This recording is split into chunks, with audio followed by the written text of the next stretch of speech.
Hello everyone, আসসালামু আলাইকুম। আমি সাব্বির রহমান শাকিল ভাবছি ভিডিও নিয়ে নতুন একটা ভিডিও হলো আমার দোকানে। হ্যাঁ, এই যে প্রোডাক্টটা সামনে আছে না, কালোর মধ্যে প্রিন্ট, এটার কালার আছে একটা, একটা একটা কালার। হ্যাঁ, এগুলো এখন ফ্রেশ অর্ডার প্যান্টগুলো, এখন ট্রেন্ডিং ডিজাইন, এই ডিজাইনটা আছে এখন।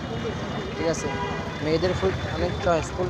আমার দোকানে যে কোনো কাস্টমার আসে এটা ধরে, ভাই দাম কত, একদম 300 টাকা বিক্রি। হ্যাঁ, এটার আরও কালার আছে, দেখেন এই এটা কালার একটা, দুইটা, তিনটা, এই চারটা অফ হোয়াইট কালার আছে, ফিল্টার আছে, একটা আছে ইউলো আছে, নীল আছে, পিঙ্ক আছে। ঠিক আছে, এখন এই ডিজাইনগুলো একদম চলতেছে এখন এইটা। তারপরে এই যে দেখাইলাম না, এই যে প্যান্টটা একদম ট্রেন্ডিং কালেকশন, এটাকে বলে বর্তমানে এখন রানিং প্যান্ট এটা।